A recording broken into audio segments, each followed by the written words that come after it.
Welcome to Penda's Storybook, where we explore real-life crimes with a twist. While these stories are based on true events, some details have been altered to protect those involved.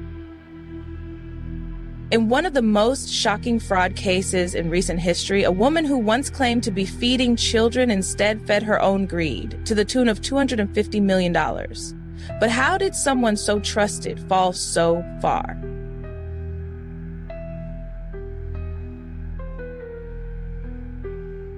In the heart of a quiet suburban neighborhood, life appeared picture perfect.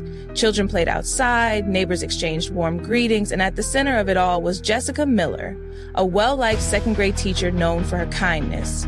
But behind the festive gatherings and elegant holiday parties, cracks were already forming. Her husband, Robert, a once successful consultant, struggled to keep his firm afloat, an invisible weight hidden behind his practiced smile. While volunteering at a local food bank, Jessica seemed to be the picture of generosity, handing out meals with a warm smile. It was there that she met Susan Harris, a charismatic and well-connected woman who would later become her partner in crime. The two quickly formed a close friendship, bonding over shared stories of family, career, and personal struggles. But Susan had more to offer than companionship. She had knowledge, connections, and a golden opportunity, an opportunity that would change Jessica's life forever. Susan introduced Jessica to the world of federal food assistance funds, a system meant to help children in need. But in their hands, it became a tool for deception. Back home, Jessica's husband, Robert, started noticing strange inconsistencies in their finances. Lavish vacations, expensive jewelry, and luxury items filled their home, far beyond what their income could afford. When he questioned their sudden good fortune, Jessica reassured him with a smile, weaving lies of side projects and savvy investments, but the truth was far darker than she let on. The fraud was deceptively simple but highly effective. By falsifying meal counts and inflating food costs, Jessica and Susan tricked the government into sending millions in reimbursements, money that never reached a single child's plate.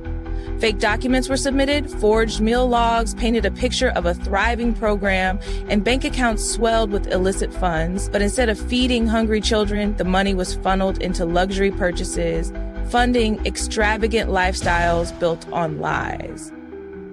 Seated in a quiet corner of a bustling cafe, Jessica and Susan leaned in, their voices hushed as they meticulously mapped out their plan. Every detail was accounted for: fake meal logs, forged documents, and a seamless system to funnel government funds straight into their pockets. Confident in their airtight scheme, they convinced themselves that no one would ever uncover the deception.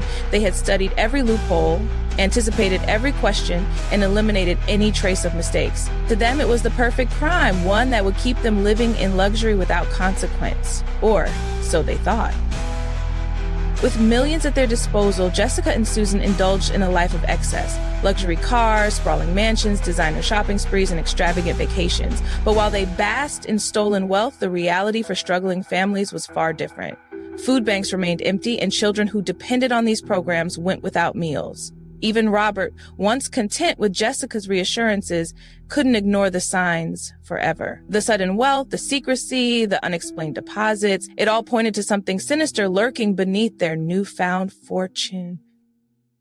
A single tip was all it took to unravel the operation. What seemed airtight to Jessica and Susan quickly fell apart under scrutiny. Investigators began tracing fraudulent transactions, meticulously reviewing financial records that didn't add up.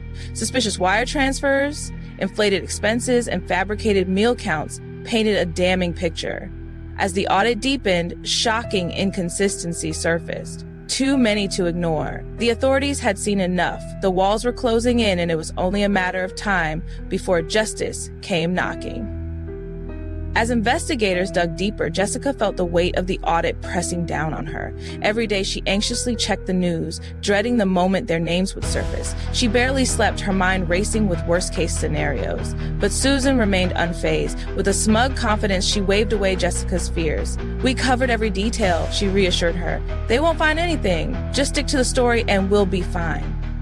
Yet deep down, Jessica wasn't so sure. The cracks in their plan were growing and the pressure was mounting. No matter how much Susan dismissed her fears, Jessica could feel the inevitable creeping closer.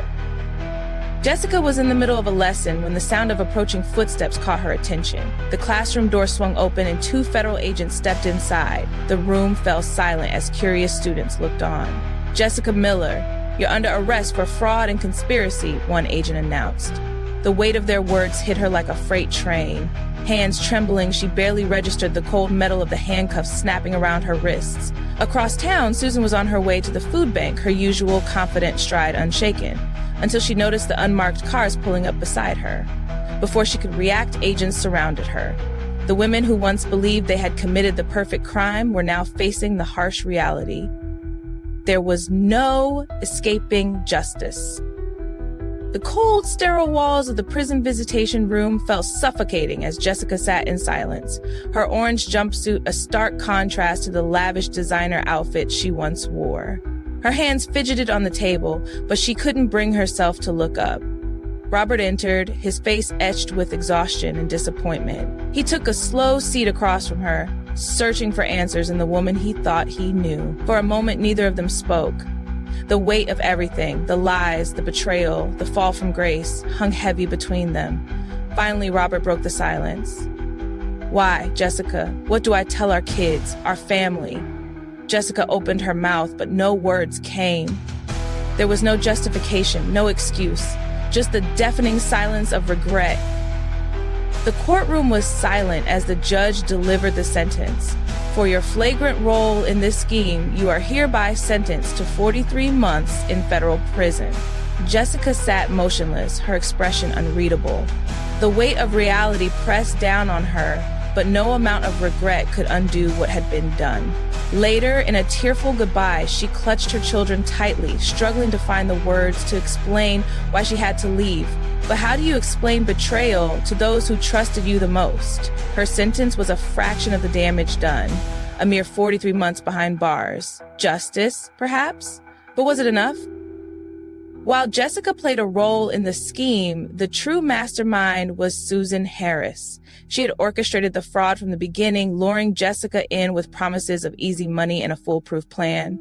Unlike Jessica, Susan had no second thoughts, no guilt, no hesitation. She knew exactly what she was doing, exploiting a system meant to feed children, using Jessica as a pawn in her grand scheme. But the law showed no mercy. As the judge handed down her sentence, Susan barely flinched. 15 years in federal prison, the gavel struck, sealing her fate. The woman who once exuded confidence and control now faced a future behind bars, a mastermind brought down by her own greed. With Jessica behind bars and Susan serving her 15-year sentence, the lives they left behind were forever changed. Robert, once blindsided by his wife's betrayal, was left to pick up the pieces. He filed for divorce, determined to protect his children from the weight of their mother's mistakes. The kids struggled to understand why their mother wasn't coming home. School became harder, whispers followed them in the hallways, and trust once so easily given was now something they questioned. Despite it all, Robert did his best. He rebuilt, providing them with stability, love, and the one thing Jessica had lost, integrity.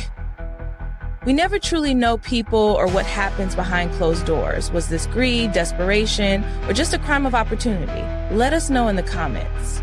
And don't forget to like, share, and subscribe. Hit the notification bell so you never miss an episode of Penda Storybook.